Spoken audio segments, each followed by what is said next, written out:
Shannon back to the podium.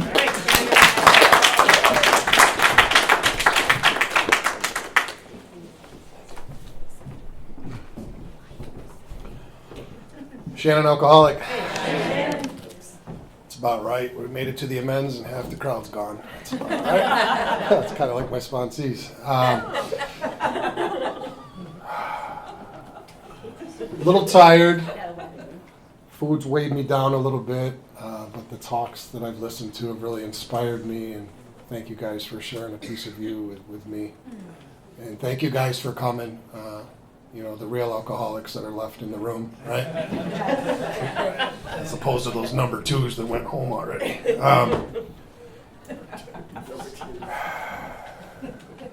Some of you may not know what that means. It's not like a bathroom thing. It's if you get in the book, you'll see. Oh, okay. And yeah, you know. Got it.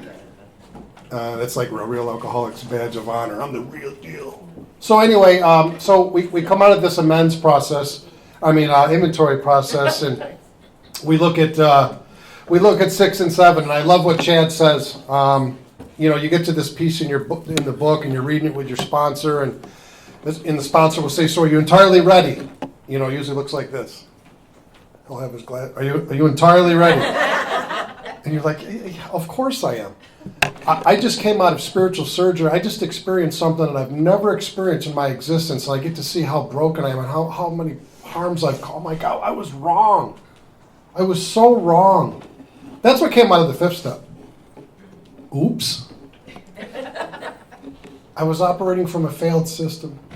And when you operate from a failed system, only one thing, a lot of things are going to happen, but one of the main things that happens when you're operating from the mind is you're going to hurt others. Especially the ones that you love. And when I got here, I was a victim, and when I came out the other side of an inventory, with a 5th step with a sponsor, it was like, I remember that Chad talks about that hour of quiet time. There's no quiet time with 3 weeks sober is an oxymoron. It's just the truth. It is. I had a month sober. I had 33 days sober when I did my 5th step with my sponsor. It was March 17, 2012, in 2 Mix. While the St. Patty's Day parade was going on in Manhattan, we were sitting in my apartment in Brooklyn, New York, breaking spiritual bread over an inventory. And it was about a 6-hour ordeal, and I came out the other side of that, and I'll never forget what he said to me. He said, "Do you know what that is, by the way?" And I had this list of resentments and conduct and fear, and I said, "Well, it's my inventory." He said, "Well, yeah, it's that, but it's also really what it is. It's a snapshot of your life without God in it." And that has stuck with me since I've had a month sober. Like, wow, that's what my life looks like when I'm worshiping the God of reason. That's really it. When I'm worshiping, I have faith in my mind. When I have faith in my mind and I'm worshiping the God of reason, the character, right? The stage character, the construct, the narrative, the mind, whatever you want to call it. When I'm worshiping that, the byproduct is I'm not going to mingle well with others. You know how I know that? Because I did my inventory. It's proof. You can't lie. It's there. So anyway, so I come out there and I spend the hour of quiet time. It wasn't quiet at all, but I'll tell you one of the things that happened during that hour, it was 58 minutes, 2 minutes and 8 seconds, but what happened during that window was I knew the gig was up. I knew the gig was up. I understand fully for the first time since I've been sober the whole whopping month is that this thing was so much bigger than the drink. That's what I got out of that hour, honestly. And then my sponsor called me and he said, "Did you leave out anything?" And man, I left out some stupid thing from a Truth or Dare game when I was like 12. Remember Truth or Dare? I got an older crowd in here. I said that once to a younger thing I spoke at. They were like,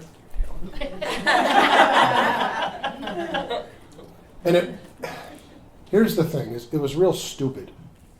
What it was real.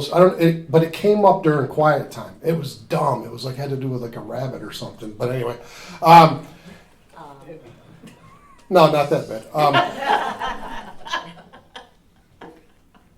And it was wild. I realize now in hindsight, looking back, I was watching how the narrative was going on. The mind said, "Make sure you tell him about that when he calls you back." And immediately another voice came in and said, "You don't have to tell him. That's stupid." That's dumb. Look what you just shared. You just dropped 5 hours of just you puked like that. You're that.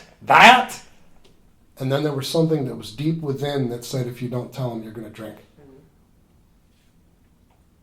You're going to drink. So he called up and he says, is there anything else? And I said, yeah, when I was 12, this happened. And you know what he did?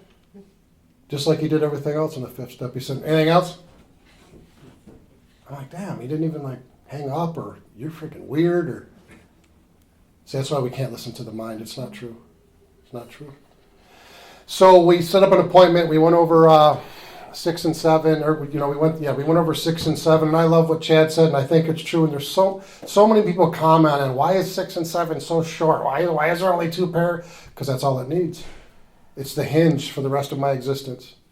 You use the word door. I think of hinge. It's like a hinge. And I agree with Chad. I'll tell you from the podium, because I'm supposed to, that no one step is more important than the other. They can't see me on the recording as I'm winking my eye.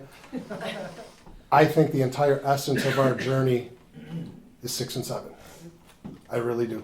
And 10 and 11 kind of piggyback with that. So anyway, I got to see how wrong I was about my mom from an intellectual level with the 5th step. It's like, damn, man, wow, I was really wrong. And there was something that happened to me during this process where I wanted to make amends. A shift took place in me. I had to make it right. There was just something happened in me. I can't really articulate and put it into words. And I was scared. Anybody ever, not be scared over at least 1 or 2 amends? Anybody? I've never met anybody, at least the men that I sponsor, are like, I'm really excited about this amends again. I've lost sleep over this one. They have lost sleep, but it's for the opposite reason, because they're listening to the story. And when my mom was my first amends. And I was living in New York at the time, and they were still living in Rochester. And I'm going to give you some examples of amends, and we'll see where it goes. And so I'm 40-some days sober, maybe 50. And here's another thing. We got out of 6 and 7. We looked at the things that were objectionable. I lied to my sponsor like everybody else and said, I'm entirely ready. No, I don't even know what that means. I didn't even know what the 3rd step meant. I really didn't. I'm reading this, I think I'm reading like the King James version of a Bible, like, right? It's like, a cell. I don't even know what any of this stuff means, but I have been beaten into a state of reasonableness where whatever he said to do, I just did it. And I made this list. And the book tells us that, we get the list from our inventory. And I firmly believe, this is just my take on it, that if you really do a thorough conduct inventory, there probably won't be many names you'll miss. Does that make sense? Because I was taught for years that the conduct was sex conduct. Write down the people you had sex with and don't do it again. You shouldn't have done that. Should have been a service tour. I'm like, what the huh? I had a sponsor a year sober said, do you think that you've ever caused any harm in anyone's life you didn't have sex with? It's not funny. No, I'm just kidding. I'm just busting with you. Sort of. You think? Who just said that? You, Melissa? I'm like, I never looked at it like that. And then the first thing I thought, I'm like, man, all the inventories I've done over the years, man, I missed a lot. I was carrying around a bunch of unfinished business I didn't even realize. So I sat down and I look at my conduct. Where did we unjustifiably arouse jealousy, suspicion, bitter? And I looked at that whole thing with everybody in my life. Anybody I came in contact with, I hurt. I was like, oh my gosh. So anyway, my mom's first on the list. And you guys already heard a little bit about mom from the inventory, and that's what was going on with me. And what in the hell? We good here? Technical difficulties. Hold on. Stand by. Come on, Julie. Nice job. Where were we? Your mom. Mom. Of course, Mom. You want to hear something funny? She called me while I was here. Get out. Yeah. Asking for sponsee advice. She's been sober in AA 31 years. Wow. Yeah. That ruined my drinking too, by the way. Couldn't borrow money anymore. Yeah, she did. She said, I said, Mom, I'm at a little thing with Nicoletta. We're doing and actually I was coming up to speak. And I said, I gotta go speak. And she said, no, I just wanted to tell you real quick that advice you gave me the other day about this girl I'm sponsoring. It worked out perfectly. I just got off the phone with her. Thank you. Wow. I didn't talk to my mother for years because of what she did to me. You know what the amends really did is it helped shift reality. And I called my mother just like that. I love the book gives the specific instructions. I believe some of the most important wording in there is when it says calm, frank, and open. You're not selling them a used Honda Accord. And then that's how I've always operated, and cutting them off mid-sentence. And I'll tell you what, sitting down and making as many amends as I did, looking back in hindsight, a lot of the healing that took place was the wording, but it was the intent and the energy in the amends while I was showing up. So I called my mother and I said, Mom, she's an AA. I said, I just got done doing some inventory and there's some work that needs to be done, and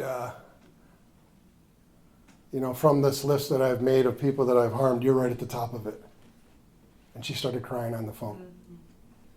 And I said, I would like to know when it's convenient for you.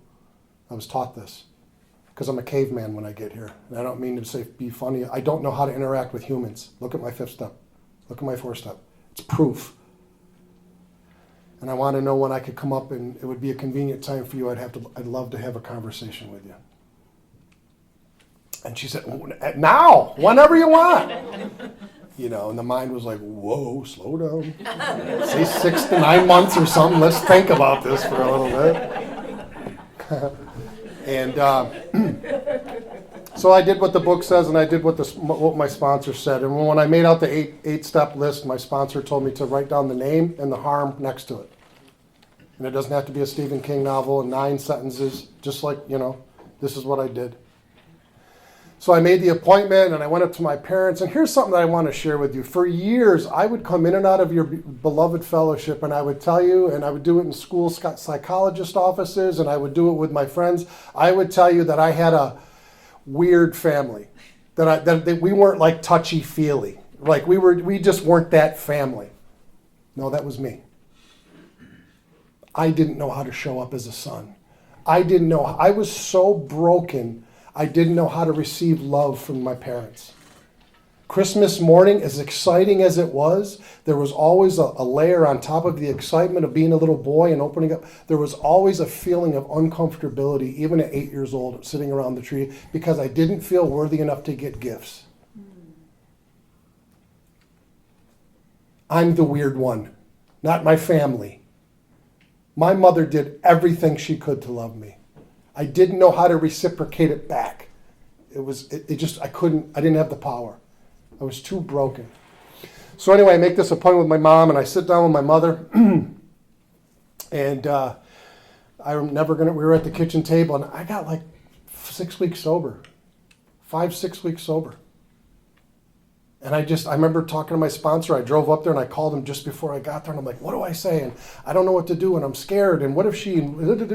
He said, and he gave me the best advice I think any good sponsor would give you, and he said, pray. And I said, God, please put the love in my heart and the words in my mouth.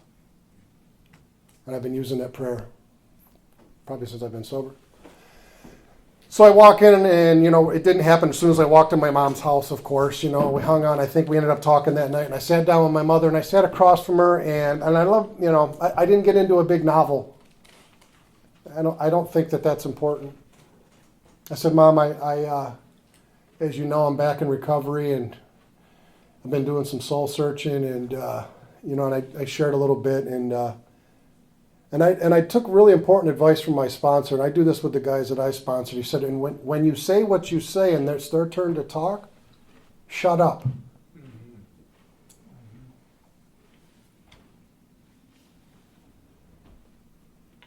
So that's what I did.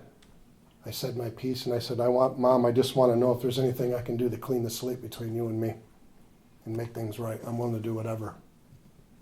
And then I closed my lips. And something powerful happened.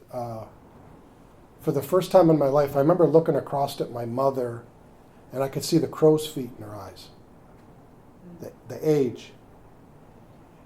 And there was like this, and this has all happened in like a picosecond, like a brief, like a paused, manipulated pause. And I'm a month sober.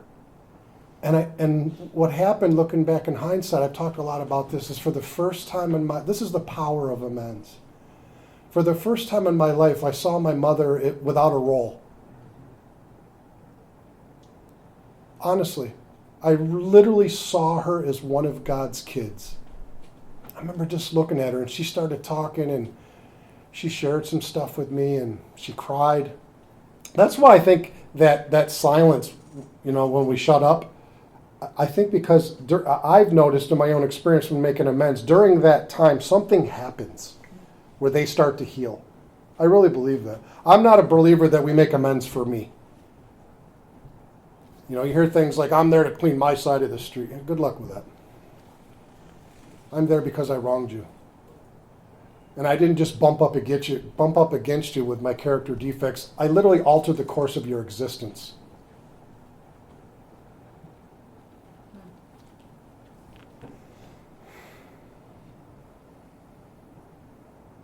I hurt my mother.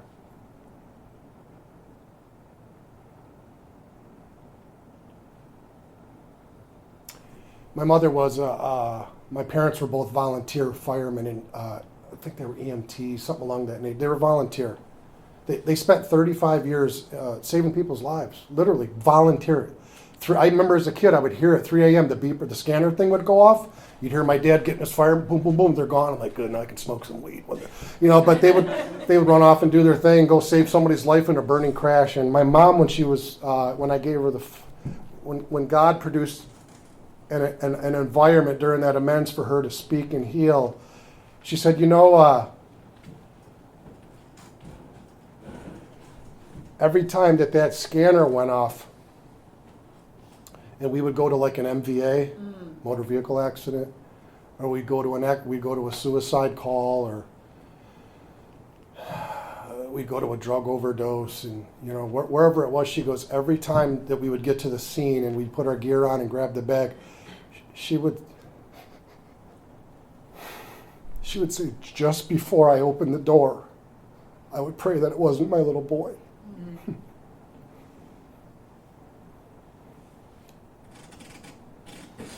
I'd like to tell you that went on for like 6 months. It was for 30 years.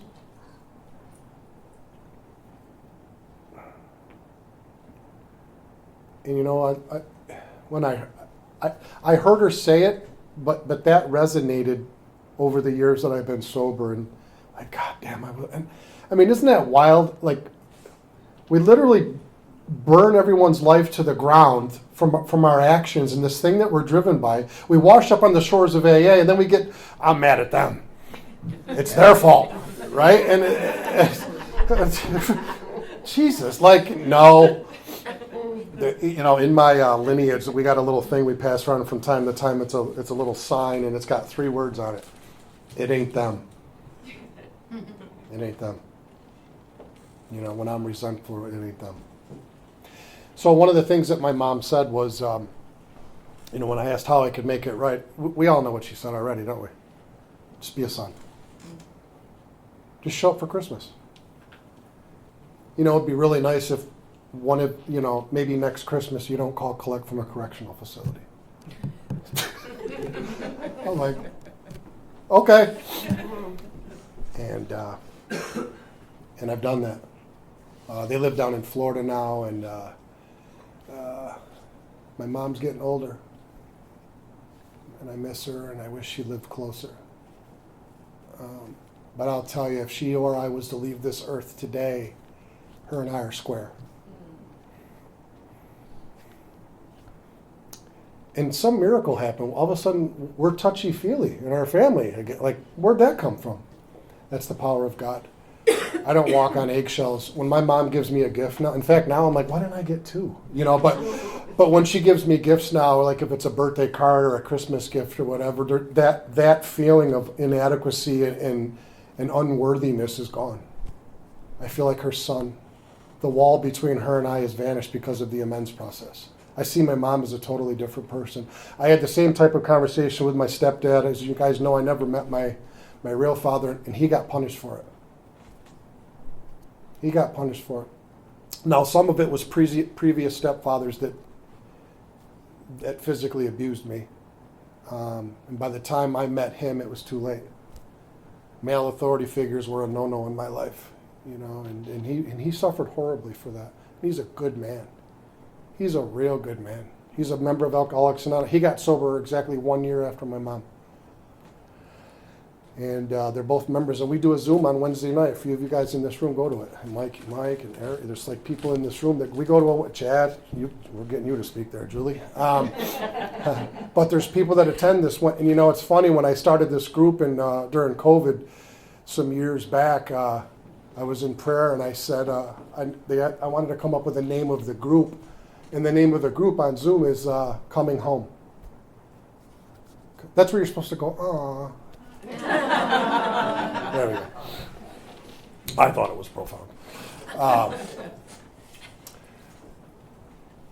And I had the same conversation with my step Art, my father. That's what he is to me. He's my father. He fathered me. And I was a terror. A year after I was in his life, I was already in a boys' home. I went to a foster home, several boys' homes. I'm what you call institutionalized. I didn't go home for years. And then when I started drinking, I'll tell you a story. My dad called, this is going to show my age, payphones.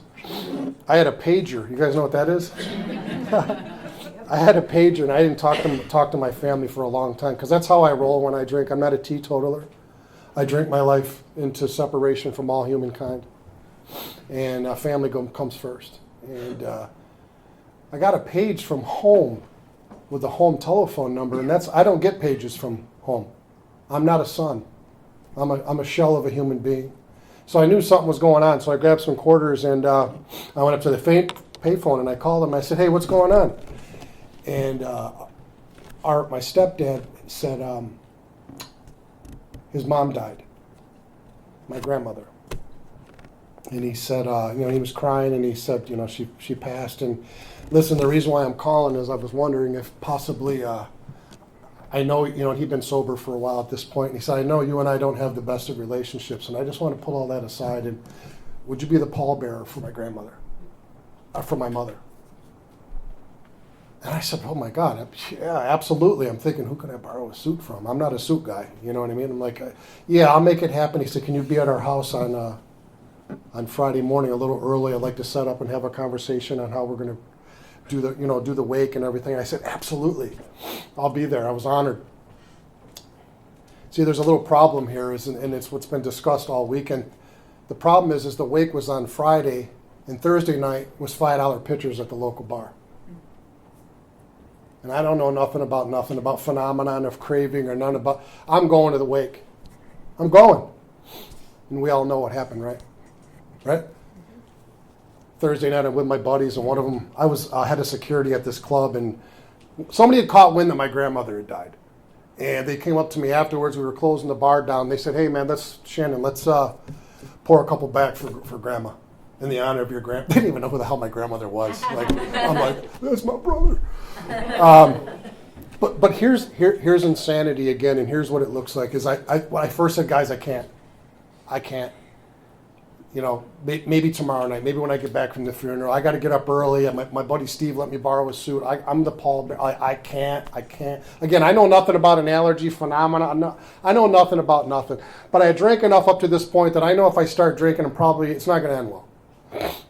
So I say no, and then all of a sudden the voice starts to happen that everybody's talked about here today. And what the voice said was, here's what the obsession sounds like. Who was it that said obsession isn't like drink? This is what it sounds like in a real soft, loving, caressing, codependent kind of. What kind of friend are you? Really? These guys put their life on the line for $11 an hour working for you, breaking up fights all night at this bar, and you can't even have a frickin' one drink with them? One drink? Right there is where I went insane. I went insane right there, sober. So I started drinking with him. Just going to have one, maybe two, and a shot. And some stuff on the back of the toilet. But other than that,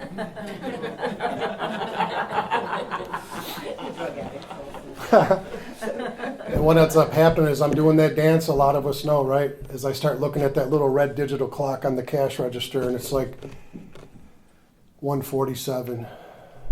Okay, I still got a little bit of time. 2:49, right? 3:18, 4:16. Well, I might as well, and just all the lying starts because of this phenomenon of this abnormal thing that happens to me when I start to drink. And the thing is I love what the doctors say. The doctors actually use the word phenomenon, not only about the physical allergy, but how we think too. How we think. They use the word phenomenon in the drinking, the doctors do, and they also use the word, we don't think normally. You just got to experience it. You heard it in everyone's talk, and I'm sharing you with mine. Just going to have one. That's it. So the pager starts going off at around 8 o'clock in the morning, and I don't know if people who remember pagers, but remember you'd get like star 411? Anybody remember that? Yeah. Like, where are you? And then it was and then it's star 911? Star 911? And then I do like anybody is I just try to blot out my intolerable situation the best I can, and I just reach down and turn off the pager. I can't deal with that right now. And I didn't show up for the funeral. And I broke my dad's heart again. So when I sat down to make amends to him, we had that conversation. And he had been sober for some years, and he understood the allergy and understood why it happened. And I let him talk, and he said, "I know it wasn't your fault." And I just want to let you know that when you ask me what can you do to make it right, can you just show up? Can you just show up and be my son? So fast forward about a month and a half goes by. I'm back. I'm still living in New York City. I show up for my home group in Manhattan. My sponsor's out there, and I'm kind of dibbly dabbling around with my sponsee brothers. And he comes up to me and he says, "How's that amends going with your dad?" And I'm thinking, this selfish. I made the amends to my father. I called him crying from the driveway. Like, I didn't say all this. I thought it. But I'm like, what do you mean? How, I made the amends. And he could see, like, the dog confused and like, what's he talking? He saw it. And he said, "Oh, you must be confused by the question." I said, "Just a little bit."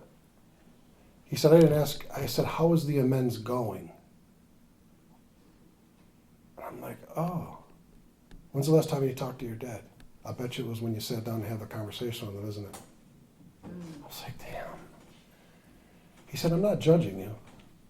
I'm just helping you see. What did your dad say when you asked him what you could do to clean it up?" And he said, "Just be a son." He said, "That's an invitation." And he said, "You got an Amazon account?" I'm like, "Yeah, who doesn't?" "Yeah, of course I do." He says, "This is what I want. What's your dad like?" This is how self-centered I am. I couldn't answer him. I couldn't. I'm like, I don't. He's like, you get the sponsor when they roll their eyes. He's like, "Does he like sports?" I'm like, "He likes the Buffalo Bills. They're from Rochester, New York, upstate." So, he said, "When you go home tonight, I'm not going to tell you what to get or anything." He says, "Why don't you just buy him something that has Buffalo Bills on it, just because? Not because it's Father's Day, not because it's just because you want to show up as a son." So I went home and I ordered some slippers off of Amazon with little Buffalo Bill logos on it. Sorry, brother. Dallas Cowboy, I see you. Sorry. They were in Super Bowl together. And I got a call from Art about 4 days later. And I picked up the phone and he couldn't even talk. Couldn't. And he said, "Thank you." See, it wasn't the slippers, was it? No. It was the intention behind them. He got to heal. And the irony is I got to heal. I got to heal from that. I to this date, and I mean this, I don't know, I have made every amends that I'm consciously aware of. That I'm consciously aware of. There may be ones, there was ones that slipped through the crack. I remember one time this is what sponsorship is so great. I was sponsoring a guy, he's like, yeah, I think I owe an attorney like $5,000 for something he did, and I just skipped town, and I owed an attorney money too, and I forgot about it. I was like, oh, why'd you have to mention it?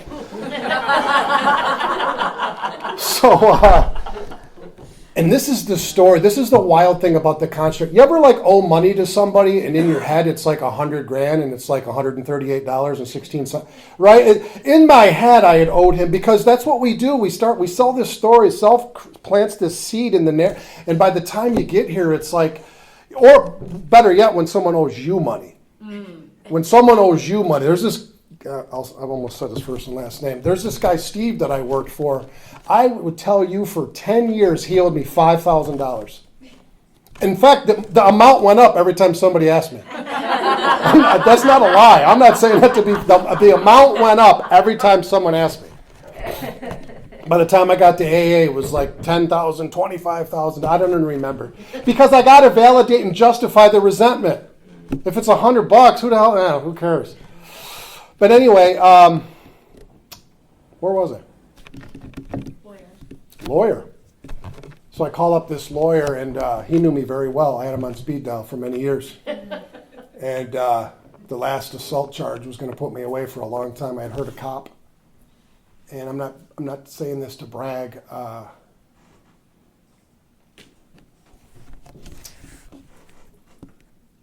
Yeah, I was just an animal. I was just an animal. And I called this lawyer up. His name's Stephen. Funny. Not the same Stephen now, but and I called him up and I said, Stephen, it's Shannon Beatty. And he got real quiet because he hadn't heard me for years because I'm sober now. And he goes, what'd you do? What'd you do? And I said, actually, I wronged you. And I knew he was far, and I made it. I felt intuitive, and I made the. I said, Steve, I owe you a significant amount of money. I owe you a lot of money, and I wronged you on that last case that you saved me some serious prison time for that fight that I got in at the club. And you know what he said? See, this is the wild thing about the mind. I thought he was going to be like, aha! It's finally. I've lost. He goes, really?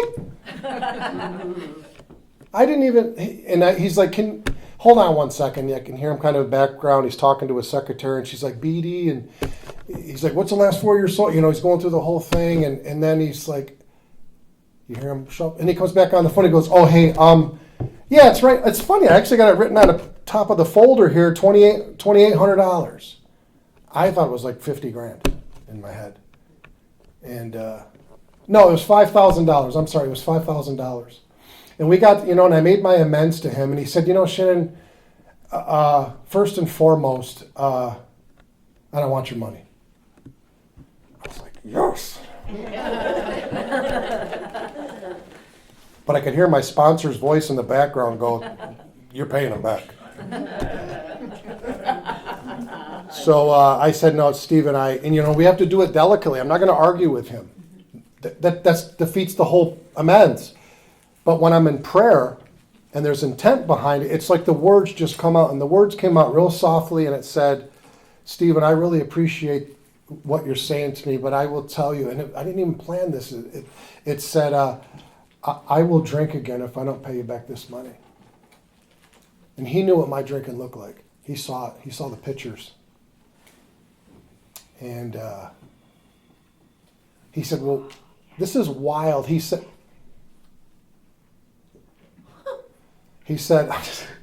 will you work with me? And I thought he meant set up a payment plan. And I said, I'll do whatever you want. And he said, I would feel better if you could only pay me half. I understand you have to pay, and I'm willing to do that, but I will not take all of it. Can you pay half? And I said yes, and I pulled out the credit card, and I gave him the money, and then about a week later, I got a card from him. And he said, I've been a lawyer for 37 years. I have never met another human being like you.